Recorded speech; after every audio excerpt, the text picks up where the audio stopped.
በመጀመሪያ ደረጃ ያው ሰብአዊ እርዳታ በራስ አቅም የሚለውን ሀገራዊ ፕሮግራም ተቀርጾ ነው ወደዚህ ስራ የገባ ነው።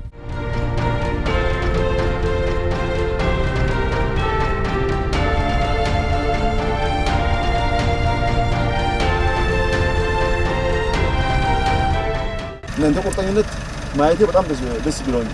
የእናንተ አሁን በሁለት ቀናት ውስጥ የተሰራው ስራዎች በጣም ተስፋ ይሰጠኛል። በአጭር ጊዜ ውስጥ ያስቀመጥነው እቅድ እንደምናሳካ ጥርጥር የለም።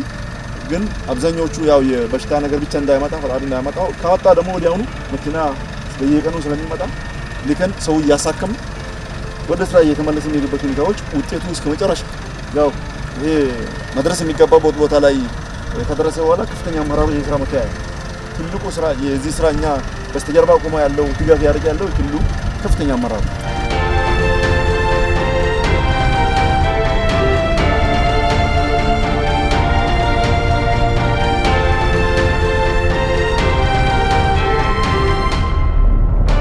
ልማት ትሩፋቶች የተለያዩ የልማት እንቅስቃሴዎች በአገር ደረጃ የኩታ ገጠም እርሻ የስንዴ ልማቱን በስፋት እየተሰራ ባለበት እኛ እርዳታ የምንለምንበት ምንም ምክንያት የለም።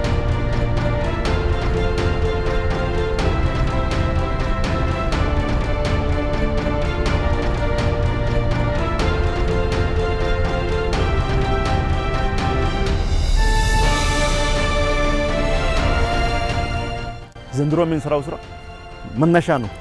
ቢያንስ አስተሳሰቡን ብሬክ የማድረግ ነው። አስተሳሰቡን የመስበር ተግባር ነው። ቀጣይ በስፋት ነው የምንሰራው።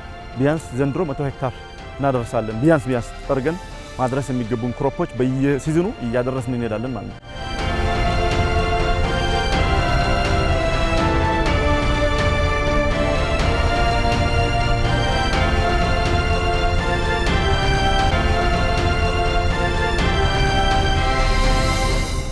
ሰብአዊ እርዳታው ምንም መከተበት አቅም ደግሞ ፖቴንሻሉ እያደግን ነው የሚሄደው ማለት ነው። ይሄድና አቅም ይሄንን ተቋም እየገነባ የሚሄድ ሲጠነከር ፖቴንሻል ሲኖረው ሀብት ሲኖረው መንግስት እስከ መደጎም ድረስ ይደርሳል ማለት ነው።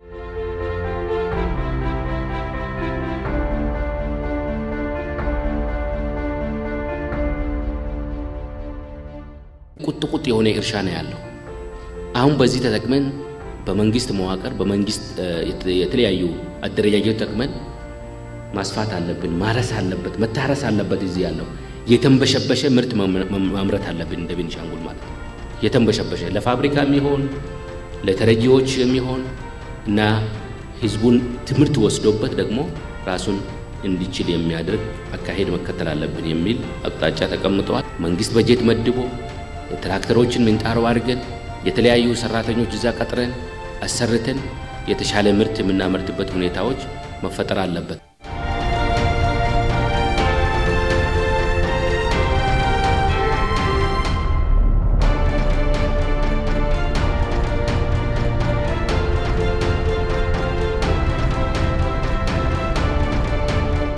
በእውነቱ እውነት ለመናገር እዚህ ቦታ ላይ ስትገቡ እናንተም መጀመሪያ ላይ ታቻውታልና በጣም ቅርቃሃን ያለና ያን ቅርቃሃ መንጥረን እንደዚህ ደርሰን ይሄን ያህል አምርተን ከዛ በኋላ ደግሞ ምርት ወጥቶ እናያለን ወይ የሚል አንዳንዳች አካባቢ ላይ ጥርጣሬ ነበር።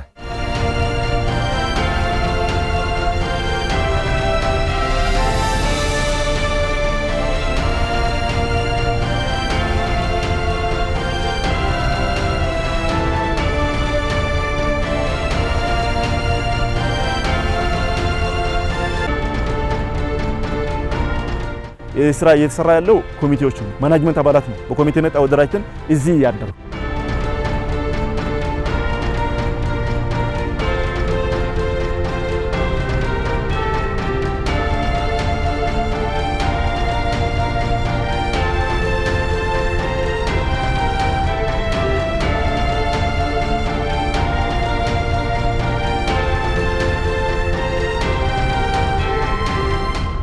ስድስቱ ኮሚቴ በአንድ ሰብሳቢ ነው የሚጠረነፈው። ከዚህ ውስጥ የምንጣሮ ኮሚቴ አለ፣ የእርሻ ኮሚቴ አለ፣ የሎጂስቲክ ኮሚቴዎች አሉ። እነዚህ ሁላችንም ጠዋት 1 ሰዓት ጀምረን ቁርሳችን በልተን ጨርሰን ወደ ስራ እንገባለን። በስራ ገባን በኋላ ሁሉም በየተመደበበት ዘርፍ በመንቀሳቀስ ሁላችንም ስራችን እየሰራን እንውላለን። 6 ሰዓት ተኩል እስከ 7 ሰዓት ከ20 ድረስ ያለውን ምሳችን በልተን እረፍታችን አድርገን ሰላቱን መስገድም ያለበት ይሰግድና ሁላችንም ወደ ስራ ከተመለስን በኋላ የተለመደውን የቀን ስራችን እስከ 11 ሰዓት ተኩል ድረስ እንሰራለን። ከ11 ሰዓት ተኩል በኋላ ደግሞ ሁሉም ሰራተኞች የግል ንጽህናቸውን እንዲያደርጉ ይደረጋል። ከዛ በኋላ ምሽት 1 ሰዓት በኋላ ሁሉም በመሰባሰብ በመጨዋወት የቀን ውሏችን ግምገማ እናደርጋለን። ከዛ በኋላ እየተጨዋወትን የነገ እቅዳችንን በማውጣት የዛሬ ውላችን አጠቃለን ለነጋታው በነበሩት ጠንካራ ጎኖች እንዲቀጥሉ የነበሩት ደካማ ጎኖች ደግሞ በሚደረገው ግምገማ እና የስራ ግምገማ መሰረት እንዲቀረፉም ነው የምናደርገው።